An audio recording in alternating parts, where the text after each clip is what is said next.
हाँ महाराज जी, हम शिव भक्त हैं। महाराज जी, जैसे हम नाम जप राधा राधा करते हैं, क्या वैसे ही हम पार्वती पार्वती या सीता सीता जप कर सकते हैं? और इष्ट देव महादेव हो तो नाम जप क्या करें? को इसीलिए गुरु का वर्ण किया जाता है।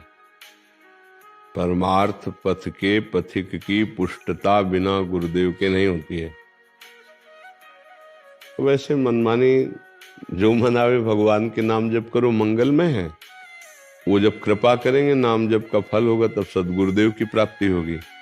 और वस्तु तत्व का बोध या सिद्धावस्था गुरुदेव की कृपा से होती है। तो गुरुदेव जो हमें मंत्र देते हैं, जो उपासना देते हैं, जो मार्ग देते हैं, वही आचार्य परंपरा से चला रहा है, वही सिद्ध होता है।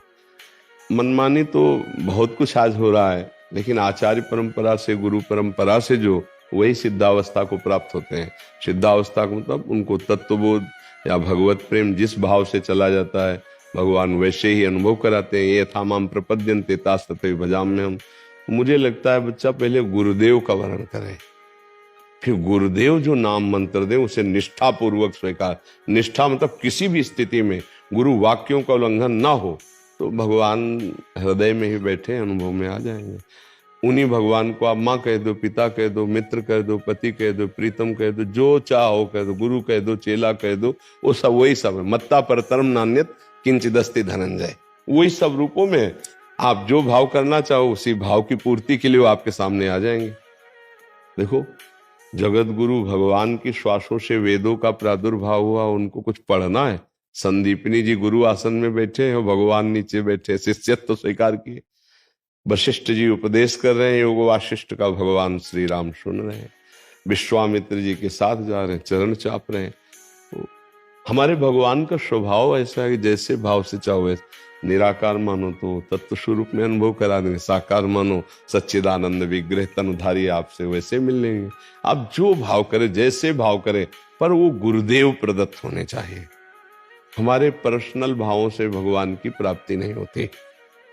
हमारे जो गुरुदेव प्रदत्त भाव होते हैं, उससे भगवान की प्राप्ति होती है। जो हम पर्सनल साधना करते हैं, उसका सीधा फल होता है कि गुरुदेव की प्राप्ति होना। जो शब्द ब्रह्म के पारगामी विद्वान और पर ब्रह्म की अनुभूति से युक्त, ऐसे गुरुदेव का मिलना केवल भगवत कृपा से ही होता है। और ऐसे गुरुदेव के ही वचनों पर हम दृढ़ हो जाएं, तो अमोघस्य निश्चित उसको भगवत प्राप्ति हो जाएगी।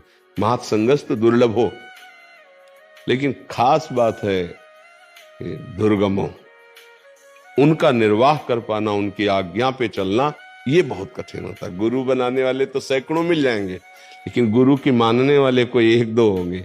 और जो गुरु की मान लिया, वो गुरु स्वरूप हो गया। अमोघस्य रश्मित जने भेदा भावात, वो वही स्वरूप हो जाता है, भेद का भाव हो जाता है। सच्चिदानंद बपू गुरु स्वरूप अनुभव करता है अपने को। इसलिए भाई हमारी प्रार्थना तो ये कि क्योंकि जो कुछ प्राप्त होता है वो गुरु परंपरा से, गुरु प्रसाद से होता है। तो किसी संत महापुरुष को जिससे तुम्हारा मन मिले, जिससे तुम्हारी श्रद्धा विश्वास, क्योंकि ये किसी के द्वारा इंगित करने से नहीं होता, ये स्वयं का वर्ण होता है। जिसके दर्शन से, संभाषण से, जिनके पास बैठने से हमारे हृदय में आ गया कि जिनकी हम खोज कर रहे थे मेरे प्रभु मिल गए। गुरु साक्षात परब्रह्म, ये मेरे परब्रह्म परमा, बस वहीं से भाव बन जाएगा। बस उनके चरणों का आश्रय ले ले और उनके वचन पर ध्यान दे। संतों के पास जो वस्तु है उनकी वाणी में है, अगर उस पर ध्यान दे दे, उस पर चल दे, तो वस्तु ही देते हैं उपदेश करके, केवल शब्द नहीं देते। उसमें वस्तु होती है, उसमें जीवन की कमाई होती है उनके। वो बोले आप ये नाम जप कीजिए, आप ये मंत्र, तो आप साधारण ना समझ लीजिए, उन्होंने अपना जीवन दे दिया आपको, क्योंकि वही जीवन में रसास्वादन कर रहे।